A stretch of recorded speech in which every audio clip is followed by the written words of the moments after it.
study design, how you can get involved, and we'll talk through the data collection process. So just very briefly on the background, this project came from examination of the NAP4 project. And essentially, I was struck by how many of the airway events reported in NAP4 were due to complications within intensive care units. A greater proportion of these events led to serious harm and death in patients. And in a lot of cases, these were due to simply displacement of a tracheostomy or an endotracheal tube. When they looked at why this happened, they identified poor identification and planning, and a number of human factors were involved into why these airway events happened. It recommended that patients at risk of airway events should be clearly identifiable and plans should be made for them. So this led to me coming up with the research or the evaluation question for this service evaluation. Are we IDing patients? So are patients with potential or known difficult airways, are they being assessed and identified on our critical care units? And are we acting on that? So is there an appropriate plan and documentation of that plan for patients at risk of airway events? So how have we gone about answering those questions? First of all, we need to quantify the problem. So part of the project will assess the prevalence of known or difficult airways in intensive care, because that is yet a largely unknown question. We will assess current practice, so evaluate whether and how patients are identified and whether their airway management plans have been made. And there's also a survey looking at institutional preparedness for equipment on your intensive care units. Ultimately, further work on the project hopes to create an evidence base for changes in how we manage patients with difficult airways in intensive care. So just to explain the organizational structure, you who are present tonight will often be collaborators and site leads. Collaborators will work alongside site leads to collect the data in the data collection period. Site leads are responsible for seeking permission from the Call to Guardian, which I'll come to later, to register the study following your local clinical governance guidelines and to coordinate the data collection at your site. Regional leads, they can help recruit for sites and also are the first point of contact for site leads if they have questions about the study. Then we have a central committee that has made the protocol and will operate the data collection forms and the analysis of the data. Just to say at this point that all named collaborators will be cited under the TRIC network in any future publications. So why should you get involved? I appreciate some of you may already have been involved, but essentially, look, this will be, I feel quite strongly that this could benefit patients with improved airway safety. There are also benefits to trainee-led research. We've designed this project with trainees in mind. We have chosen, you can choose a 48-hour collection window that suits you within the 2-week data collection period, and it's a well-defined time commitment. The data collection itself, it's perspective. You don't need to request notes. It's captured on an electronic form, which you can do with a trust computer or a tablet, and it's efficient. The data can all be collected from within a patient bed space. And also, it goes without saying that it will be a benefit to you to be involved in this national service evaluation. And as I've already said, all contributors will be cited. So how have we designed the study? So there is 2 prongs to the study. One is patient level data, which I will come back to, and another one is the unit level survey. So this is a short 9-question survey looking at access to difficult airway trolleys, access to video laryngoscope within your unit, and that is only to be completed once for each unit included in the study. The patient level data is collected for each current inpatient and new admission in the 48-hour window, which we'll talk about in just a moment.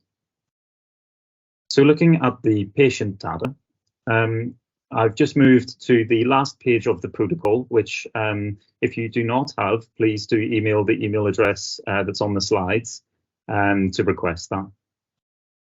So essentially looking at the patient data, each patient will be screened. There is an exclusion criteria, which is very simple and I will come to.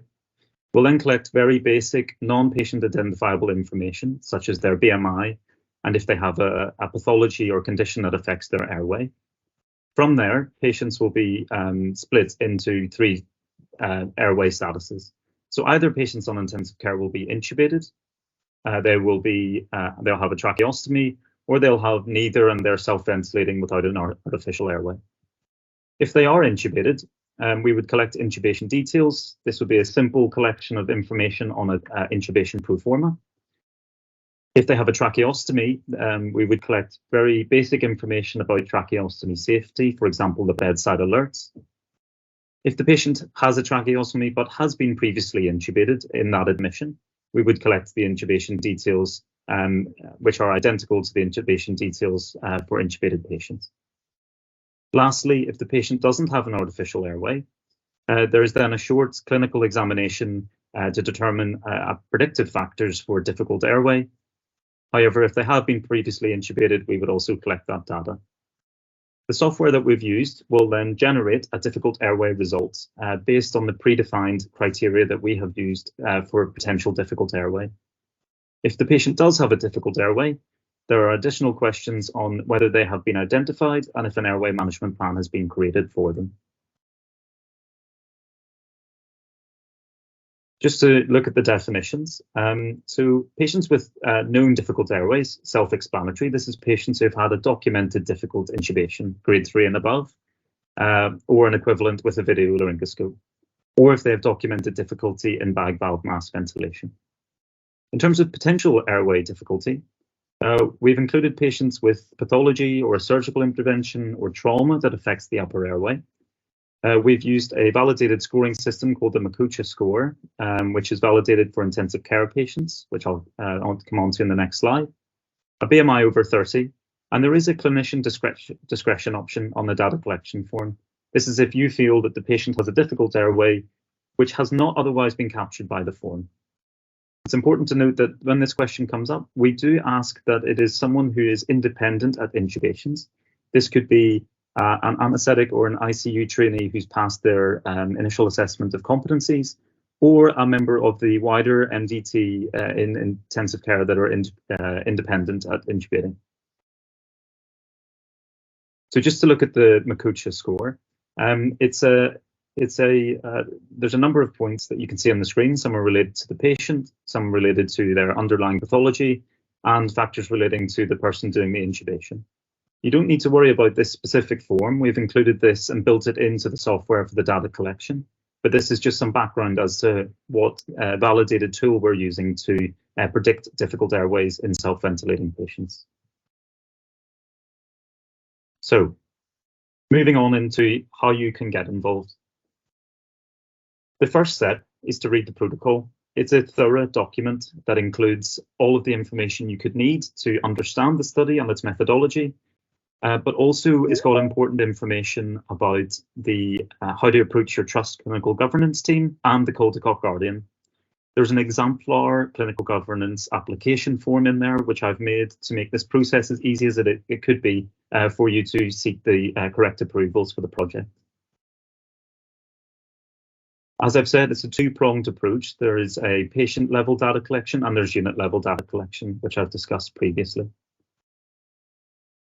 The inclusion criteria for the patient-level data. So it's simply everyone who is an adult and who has been admitted over 12 hours to intensive care, or if they are within 12 hours of admission to intensive care, but they have had a documented review by an ICU consultant, they meet the inclusion criteria. Patients that will be excluded from the study are those that have documented treatment escalation plans, such that in the event of deterioration, an artificial airway would not be inserted. So if they have documented escalation plans precluding insertion of an endotracheal tube, they would not be included. So once you've read the protocol and you're interested in collaborating with us at IDACT, there are two key steps you need to do. One is to register the project with your local clinical governance team. Frequently, this will involve emailing them. There's often a form to complete. You can use the protocol to fill out the questions that the forms ask. Secondly, is to speak to your local clinical Caldecott Guardian, which is often a doctor assigned to the role and we need their approval for you to share the information of the patients within the trust to the ID Act database. The important thing for this is that the ID Act collects no patient identifiable information, and there are 7 principles of the Caldecott guardianship which the project obeys. So then, once you've registered, think about establishing a team. This will depend on the size of your unit and how many people you need to collect the data. You can select a 48-hour window of your choice within the 2-week data collection window. And essentially, at the start of the 48-hour window, you would collect data for all the current inpatients who meet the inclusion criteria, and then keep a record of any new admissions within that 48-hour window and collect data for them as well. The data collection is simple. It involves reviewing current clinical notes for each patient, observing the bed space in the clinical area the patient is in, and in a smaller group of patients, they will require a short clinical examination for an airway assessment. This is namely ability to flex and extend the neck, mouth opening, Mallampati score, and GCS. The final step is to get access to REDCap. REDCap is an online web platform that allows data collection. To be enabled to get access, we need the confirmation of registration of the project with your local audit team. We'd need to see the correspondence with the Caldecott Guardian permitting submission of data. And lastly, we need the name, hospital site, and email addresses of all collaborators within your site. From this, we will be able to generate individual logins for REDCap, which will allow you to submit the data in the collection window. And then the last thing is to collect the data. So as I've said, you choose a 48-hour window between the dates shown on screen. The important thing is to keep track of the patients you have entered to the database. The reason this is important is that we do not collect patient identifiable information. Therefore, keeping a track of the patients you have put onto the database is important to prevent double counting. I'll show you an example of a spreadsheet that we've made to make this as easy as possible. You would then screen each patient for the inclusion-exclusion criteria, enter the data into ID Act, and then finally answer the 9-question survey about your unit. This is another document which is provided for in the information pack that we sent out. You can see here that this would just be a very simple way of recording all of the patients who are current inpatients in intensive care. You can then assign each patient to each collaborator within the study, and then you can tick them off as they've been entered into the REDCap database. It's important to say that this mustn't be shared with us in the ID Act team. We do not collect patient data, so please dispose of this in clinical waste when you're finished with the study. Great, so we're now looking I'm going to show you REDCap, which is what you will have access to, and it is the electronic way of collecting data. I'll go through 2 examples. The first one I'll go through is an intubated patient who was intubated for acute epiglottitis. So I'll just show you what REDCap looks like. So this is the website, and when you log in, you'll be presented with a page just like this. You will be able to select the options. One is the national survey, and the top one, the ID Act, is the data collection for individual patients. So once you click that, you'll be brought through to a screen like this. On the left-hand side of the screen, you have an add/edit records. If you click that, you'll be hopefully brought through to the correct screen. Bear with me. Yeah, so this is the screen that you get brought to. Within this, you click Add New Record. We've come to the bay of the patient with acute epiglottitis that's been intubated. So I would click Add New Record.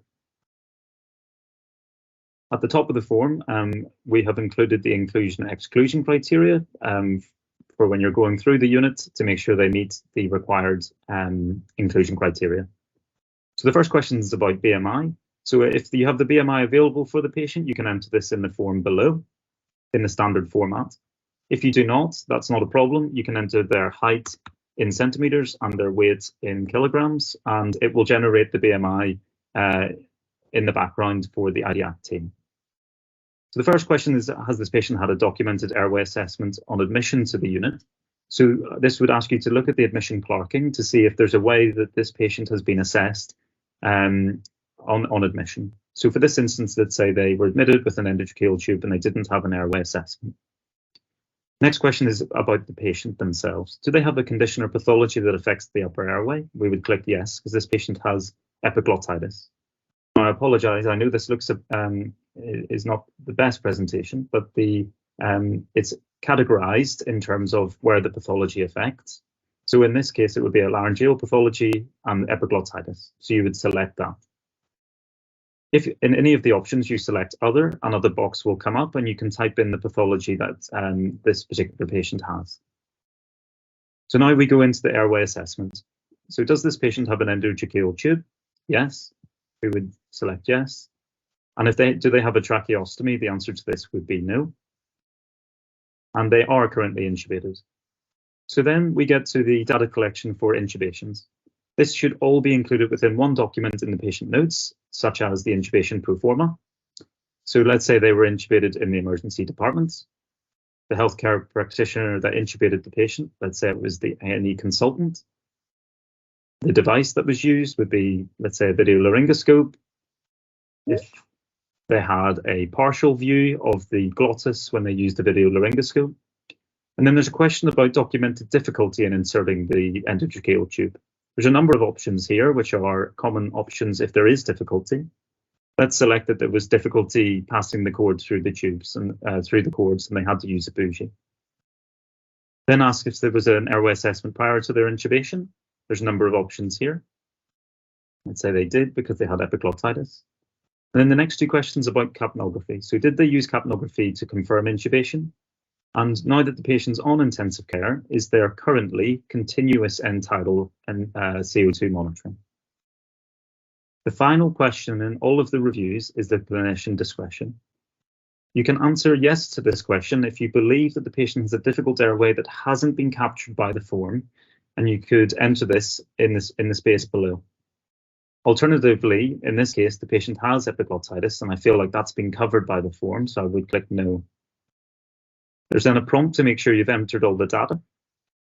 And then the software will generate an answer based on whether the patient has a difficult airway. So you can see in this example, they've got epiglottitis and there's been difficulty inserting the tube. So this patient has been deemed to be at risk of a difficult airway.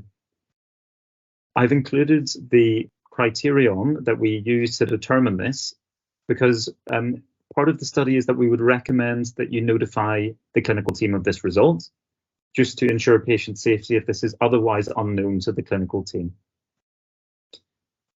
There's then additional questions about identification of the patient. So is this patient clearly identifiable as having a difficult airway? That could be a bedside alert, signage around the bed space or on the nursing chart.